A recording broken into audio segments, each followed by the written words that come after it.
Bismillahirrahmanirrahim. Assalamualaikum warahmatullahi wabarakatuh. Waalaikumsalam. Salam kedaulatan rakyat, salam bahagia, salam hidup sehat bebas narkoba. Halo sahabat, senang saya Ijul Syafi'i kembali menjumpai sahabat di channel Saiful Zaman dan juga channel Sorotan Rizwanda dalam program Kolaborator. Kita juga semua sudah tahu bahwa pemerintah telah menerapkan PPKM ya, level 3 untuk DKI Jakarta, Jabodetabek maksud saya, kemudian juga termasuk di dalamnya adalah Bandung Raya, Kang Saiful, Kang Riz. Nah, satu sisi juga kita belum lama ini di publik dihadapkan pada peristiwa yang agak miris. Ada salah satu mall, saya sebut saja Citylink Mall di Kota Bandung. Pada perayaan Imlek beberapa hari lalu itu mengumpulkan massa kegiatannya itu. Nah, artinya pemerintah juga melihat seperti itu dan dikenakan denda. Dendanya hanya Rp500.000 gitu loh. Sebelumnya, jauh sebelumnya juga mungkin kita semua sudah tahu informasinya, beritanya bahwa ada tukang bubur kalau nggak salah di Tasik apa di Majalengka ya, di Tasik ya, itu didenda Rp5 juta. Nah, tentu saja ini menuai kritik ya, disoroti oleh publik. Pertanyaannya adalah kenapa satu sisi tukang bubur ya yang secara pendapatan jauh dari mall gitu didenda 5 juta, sementara ini mall besar didenda hanya Rp500.000. Di mana ini keadilannya? Satu itu. Kemudian kedua, sebetulnya bagaimana standar denda untuk pelanggar protokol kesehatan gitu. Nah, sementara kalau kita lihat membandingkannya dengan negara-negara luar, itu misalkan di Malaysia nggak ada yang ratusan ribu denda prokes itu, pelanggar prokes itu jutaan. Sementara di kita berbeda-beda. Pertanyaan berikutnya adalah ada apa ini antara mall dengan aparat gitu? Kan bisa memunculkan persepsi yang nggak baik gitu kan? Satu sisi tukang bubur 5 juta, satu sisi mall hanya Rp500.000. Ada apa? Apakah ada bayaran di belakang itu yang lebih besar kan begitu? Itu pertanyaan nakal saya sebetulnya. Nah, ini yang akan kita coba bahas sebetulnya dari sisi kebijakan seperti apa dari Kang Saiful melihat ini dari sisi masyarakat, dari sisi rakyat seperti apa, ketidakadilan apa ini yang sedang terjadi gitu loh. Mangga Kang Ipul untuk bisa menyampaikan dulu dari pandangan Kang Ipul gitu. Ya, tentu kalau kita lihat dari sudut pandang penguasa, pasti ada alasannya. Apakah mungkin misalkan itu berlandaskan level PPKM yang berbeda, situasi saat itu yang berbeda, tapi faktanya itu jelas-jelas tidak bisa diterima oleh masyarakat. Jadi rasa keadilan masyarakat, saya yakin itu sangat terganggu.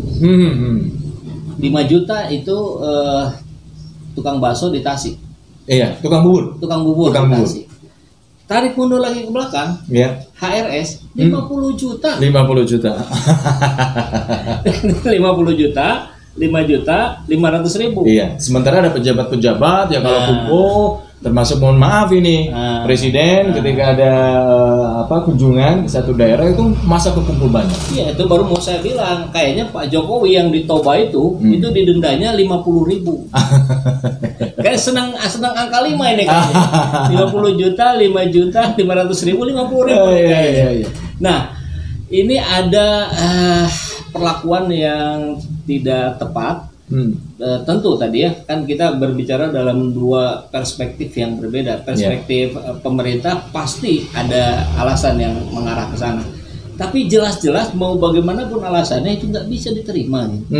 Kalau saja pemerintah mau konsisten, mestinya sih diterapkan sama.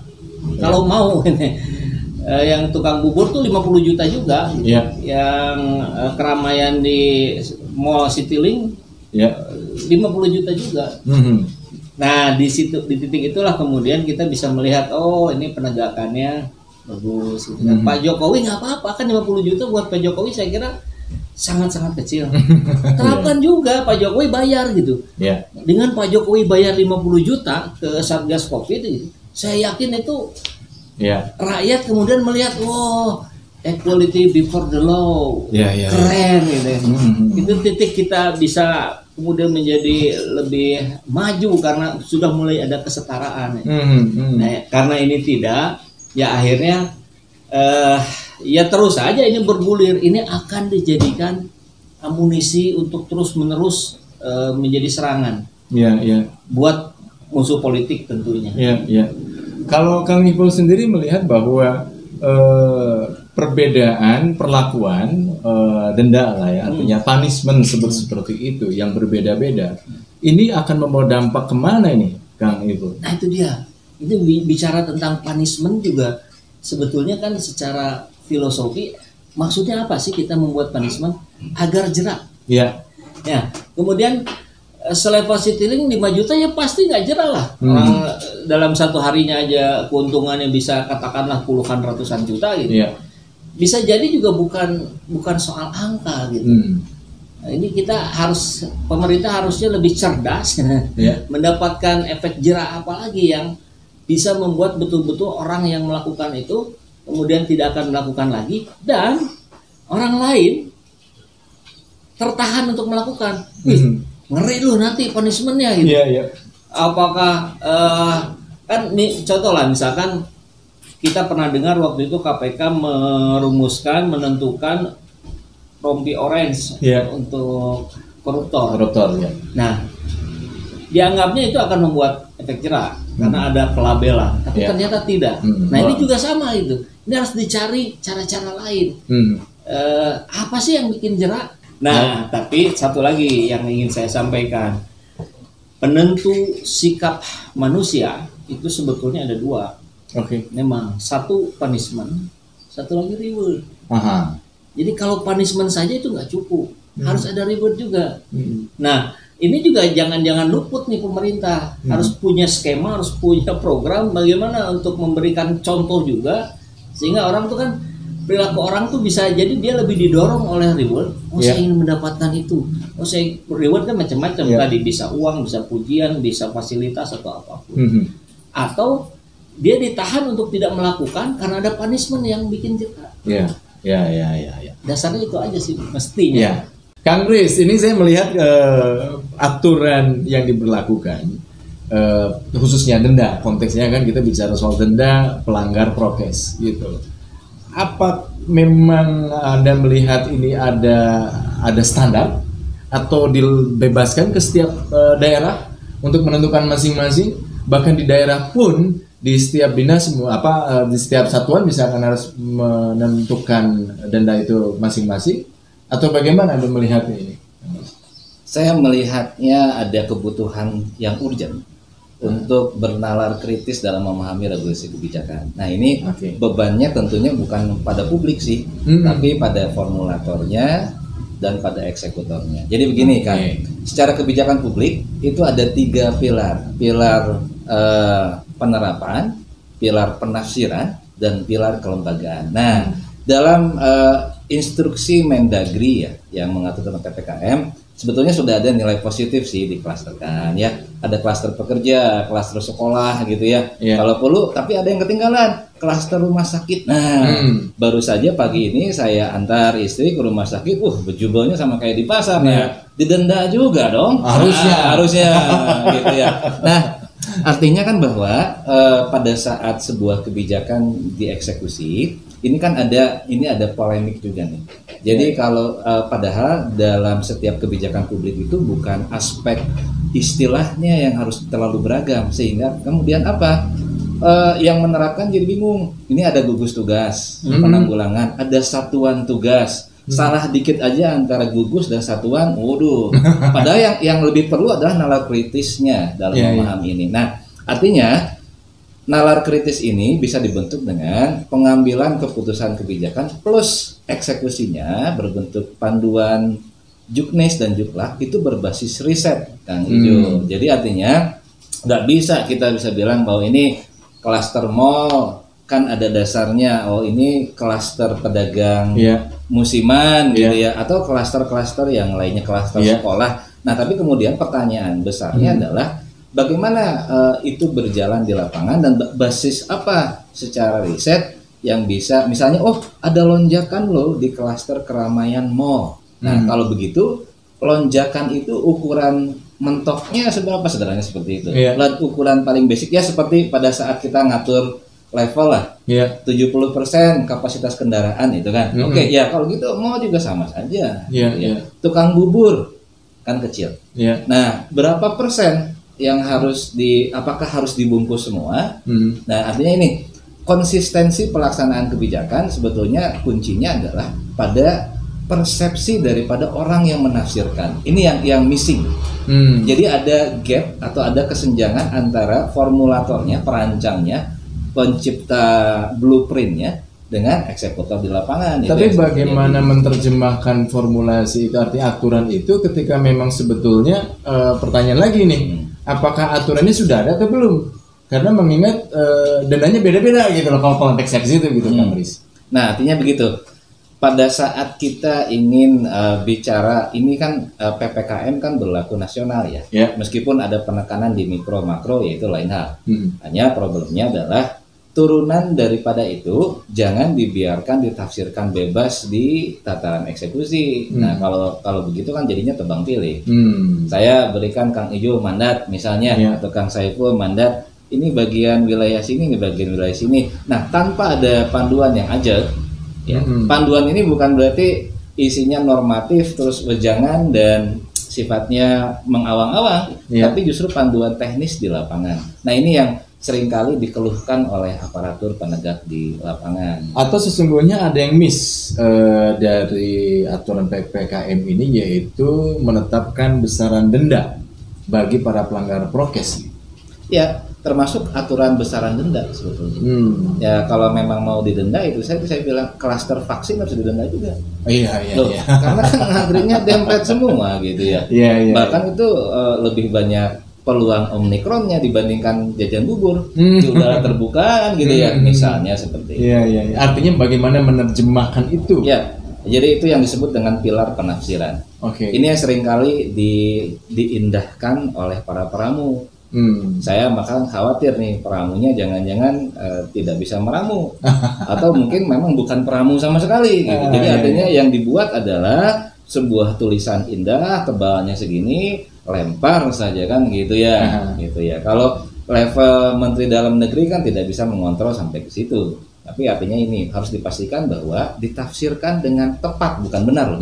Dengan tepat oleh eksekutor di lapangan sehingga aspek tebang pilih bisa diminimalisir lah. Lalu bagaimana masyarakat ingin patuh kepada aturan, patuh untuk menjalankan protokol kesehatan, sementara posisi sendiri banyak ketidakjelasan, ada beberapa lah kalau tidak mau disebut banyak ya, ada beberapa ketidakjelasan, kemudian ada contoh-contoh. Kan kalau kita itu rakyat itu lead by example, harusnya pemimpin, harusnya memimpin dengan contoh. Betul. Konteks pemimpin di sini maksud saya mulai dari ranah keluarga, orang tua, kemudian pemimpin perusahaan, pemimpin pemerintahan dari mulai kabupaten, kota, kecamatan, seterusnya sampai yang tertinggi istilahnya. Nah, Kang Riz sendiri melihat apakah contoh-contoh ini belum diberikan kepada masyarakat oleh para pemimpin kita gitu, Kang Riz? Ya. Bisa jadi sebetulnya trait yang ditampilkan itu kan dengan siapa yang menyontoh, followers yang akan mencontoh itu traitnya seperti apa. Jadi dalam leadership trait itu sebetulnya ada juga ukuran risetnya loh kan. Nah misalnya dengan tipe bawahan A butuh pemimpin A gitu. Dengan tipe bawahan B dan seterusnya ya. Atau bisa jadi juga bersilangan. Nah itu artinya bahwa bila memang ingin ada pengecualian tertentu di saat ada urgensi, kan ada aspek kewajaran juga ya dalam penerapan, ada aspek kewajaran, ada aspek kepatuhan, tidak semuanya juga harus perspektifnya compliance gitu ya, karena kan kita mencoba untuk menghilangkan ini bukan semata-mata darurat sipil, tapi ada pertimbangan kesehatan gitu, ada pertimbangan ekonomi, bahkan ada pertimbangan politik kalau pejabat negara memang melakukan perjalanan negara gitu ya. Nah, cuman kan problemnya adalah ya kalau gitu jangan di broadcast dong gitu kan, nanti jadi contoh. Kalau memang ada urgensi misalnya kan kita susah ya untuk bisa bicara, atau kalau misalnya mau bertarung, saya lebih urgent nih kepentingannya, saya kan dokter di sana gitu ya, saya mau vaksin nggak apa-apa dong dempet dikit gitu ya nggak bisa gitu. Atau memang mungkin harus ada pengecualian exception. Gitu. Kalau seorang pejabat boleh melakukan A, B, C, tapi kalau rakyat nggak boleh karena ada kepentingan negara di dalamnya, misalkan seperti itu. Apakah itu juga bisa diterima gitu loh? Kayak gini kan, sholat id itu kan biasanya yang paling direpotkan yang jaga sholat. Nah, yang datang tebar ini dan siap untuk melaksanakan ibadah kan yang dilayani. Artinya kan mungkin beliau juga misalnya petugas kepolisian kan jadinya nggak bisa menikmati lebaran bersama keluarga, jagain malam takbirannya ya juga, besoknya juga jagain lapangannya kan gitu ya misalnya. Nah, artinya kan itu sebuah exception yang make sense. Makanya catatan kritis saya adalah nalar kritis daripada urgensi itu ya dijelaskan saja pada publik. Gitu. Misalnya apakah mungkin keberangkatan presiden di situ semuanya sudah melalui swab? Kan kita nggak bisa samakan dong dengan pengunjung mall secara random, secara acak gitu ya. Gitu. Kita misalnya di sini kan sudah melalui prokes semua, semuanya punya sertifikat vaksin, gitu. Misalnya. Nah, artinya kan tidak bisa pukul rata juga. Sapu jagat boleh. Jadi ada yang istilahnya expanded pragmatism, boleh pragmatis, tapi kemudian ada fleksibilitas yang tapi itu ukur. Nah, kuncinya ya basis riset. Seberapa besar bengkaknya klaster mall gitu. Jadi aplikasi nggak penting itu nggak bisa menjamin karena dia hanya mengukur mobilitas warga. Sahabat, demikian tadi perbincangan kita untuk kali ini. Tetapi apapun yang kita bicarakan tentu saja bertujuan bukan untuk menyudutkan, menyalahkan, tetapi untuk mencerahkan semua sebagai bahan evaluasi untuk kita semua, karena kita semua bagian dari stakeholders. Kita akan ketemu lagi di edisi berikutnya Kolaborator. Assalamualaikum warahmatullahi wabarakatuh. Waalaikumsalam warahmatullahi wabarakatuh.